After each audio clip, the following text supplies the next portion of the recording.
Hello everybody and welcome to Amphlett Reviews, back with more Japanese cinema, diving into the wonderful world of V Cinema, part of the Arrow video release for the Essentials collection, Bullets and Betrayal. Officially released on the 20th of April 2025. We're getting very close now, if not already been released by the time this video comes out, and we're at disc 4 on this collection. Now with 2 films. I will be talking about one film for this video, and then the follow-up will be on the second video. For this one will be The Hitman, Blood Smells Like Roses, released in 1991, which I think they should just call this box set V Cinema Essentials 1991, because most of the films came out in 1991, which is a crazy amount of films, you know, from different directors and different actors. It's just amazing me how many films came out within this 1 year, compared to the first film, which was Crime Hunter in 1989. Exactly the same with my other video reviews. I will be doing a first impressions, first time watching the cinema film, talking about the film itself, just my thoughts and opinions from my first time viewing, and then talking about the special features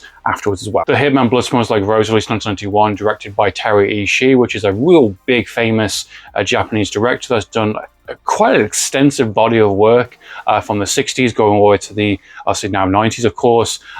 Just a really incredible kind of filmography, which had a bit of a break into hiatus kind of in between that. I think from according to the extras on this edition, which I'll dive into in a moment, talks about this kind of 13 years, his previous film going into this one. And I think, if I'm not mistaken, this was his actual official last movie he directed, if I'm not mistaken on that, in terms of The Hitman, Blood Smells Like Roses, 1991. I have seen one movie prior to this release called The Blind Woman's Curse, which I thought was really great, and I thought was quite different and very experimental, and had a really great, fantastic main lead from the Female Prisoner Scorpius series. And I like how that film was staged, I like how it was utilized in terms of the characters, the story, and it was a bit kind of exploitation, it was a bit crime mystery thriller. It had a lot going on in that film, and I don't think the transfer for that film is great. I don't think we're going to get anything better, if I'm being honest, being the fact that film had damaged kind of, you know, film reel. I think that's the best it's possibly going to be. But you can watch that film on the Arrow video player, or you can try and track down the now out of print Blu-ray release, so hopefully we might get a reissue maybe down the line. But I really enjoyed Blind Woman's Curse, and from that film I have been aware of many other films from this director, part of the Arrow video lineup, which they've done quite a few of his films are available on Blu-ray and available on streaming, and obviously 2 previous films which I haven't got around to watching yet, in terms of the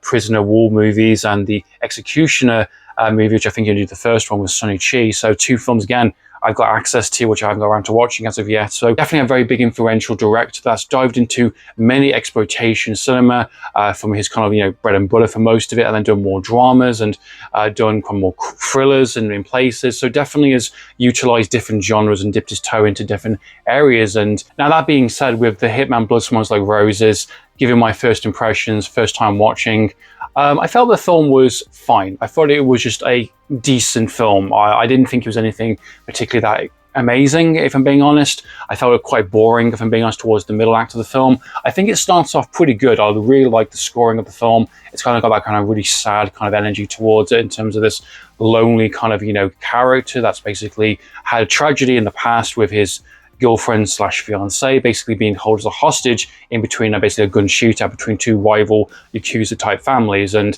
basically she was collateral damage in that kind of fire, very deliberately kind of used as a bullet shield, which is really tragic and really horrible for our main character, which becomes a hitman.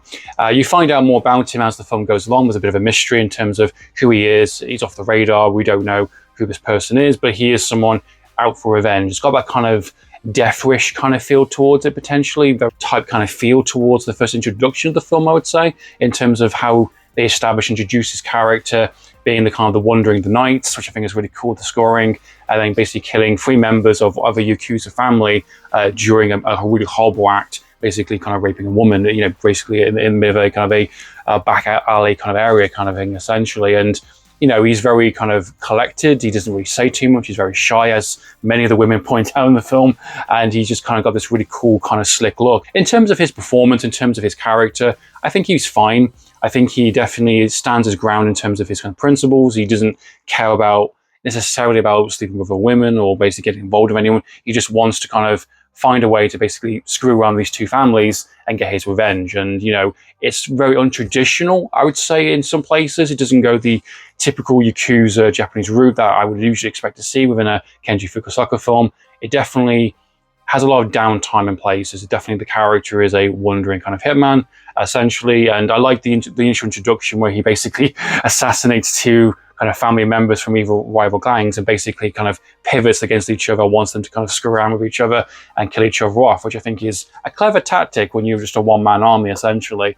And through that, you understand his principles and his conviction in terms of basically killing every single person associated with what happened at the incident as possible. I don't think he's particularly that interesting, if I'm being honest. He definitely plays a bit cold, a bit stoic, and, while I think the typical revenge kind of story in this film is fine, I think it works and it doesn't go the traditional way, and even though it does have a really good third act kind of kick-ass finale, and it doesn't end in the way that I would expect a typical kind of yakuza Japanese type film would have ended, I don't think his character is that interesting, if I'm being honest.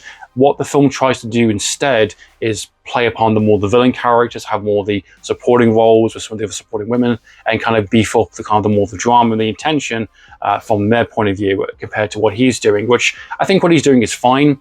I don't think he's particularly that memorable, if I'm being honest. I'm not going to remember his performance or his character after watching this film. I think there could have been a little bit more from him. I don't really feel anything for him necessarily. I understand what the reasons for him wanting revenge. I understand why he's the way he is in terms of being a lonely type kind of character. But with something like Death Wish or even like The Punisher or every type of revenge type movie, you're going to get invested in what the main protagonist is trying to do and what he's trying to achieve. Something like, for example, a John Woo's Silent Night, which I thought was really underrated and really good. That character says nothing in the entire film because that's the point of the film. He's meant to be, he's got his vocals, but you understand through his actions, through the cinema language, what he's doing and what he's training up for, what he's trying to achieve, and you understand his motivation from start all the way to the end of that film. And even though he doesn't really say anything, apart from maybe one or two bits, the other characters definitely amp up that performance.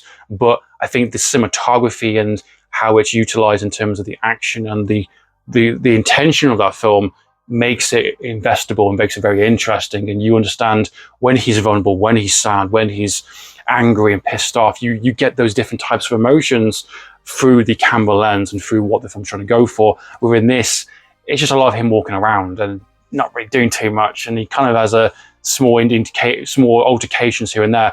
I don't really feel like his character is necessarily in danger a lot of the time. He definitely kills very quickly, very easily. And, I just think it's just kind of, okay, that's fine. I definitely think there could have been a lot more of his character. And I understand what they're trying to do with the potential non-love interest, but sort of supporting character played by Minako Fujimoto, which plays a really interesting kind of character in the film, very much a kind of like an opportunist, a thief, someone who kind of gets involved in this kind of back and forth between our Hitman character and the two rival Yakuza characters, like rival families, essentially.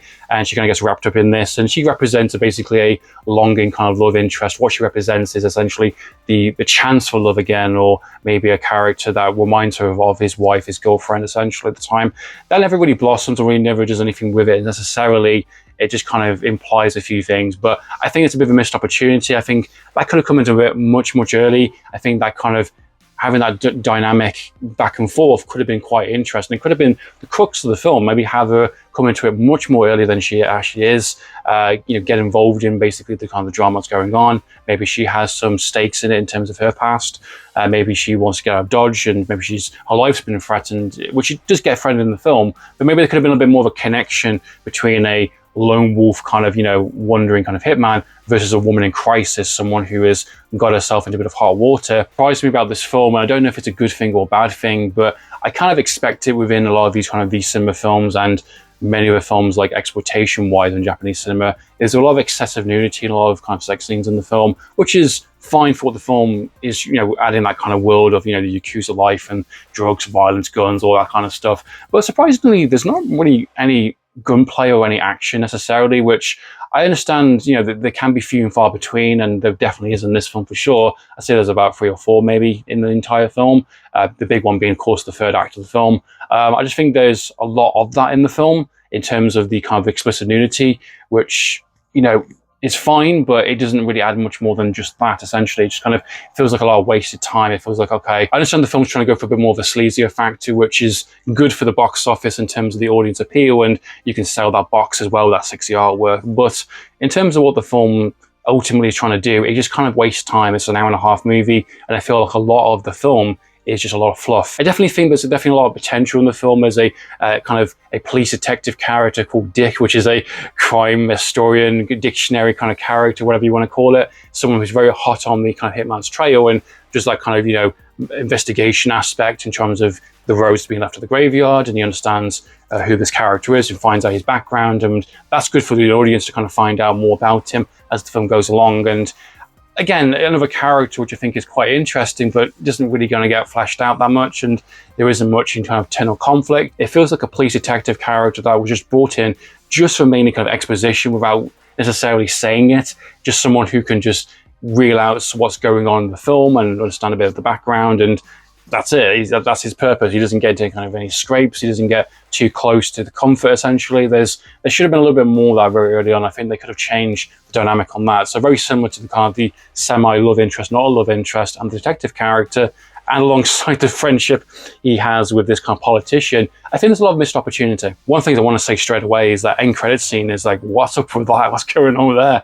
That is a really cool end credit sequence, and has a really great track, and definitely using photo imagery, I think promotional stuff from the film, I believe correctly. I think that end credit sequence with the music and the imagery stuff belongs in a different film. It doesn't belong in this film, because what the film's trying to go for, especially by the ending of it, is this very sad, very lonely kind of character. I definitely would consider rewatching this film again down the line to see if I feel differently, but as it currently stands at the moment, I think this is definitely one of the weaker films from this box set. That's my thoughts and opinions on the film anyway. We have a brand new extra called The Versatility of Toei Ishii, a brand new video essay on the Hitman, Blood Smells Like Roses, and its director Toei Ishii by Japanese cinema expert, alongside the standard introduction to the film by Japanese cinema expert Masaki Takeyoda. The 8-minute extra is a really good little insight into the director's kind of past in terms of his being known for more exploitation cinema, and there are many of the films from this director, as mentioned within Executioners and the prison war movies as well, in terms of showing different sides of this director. He's known for more the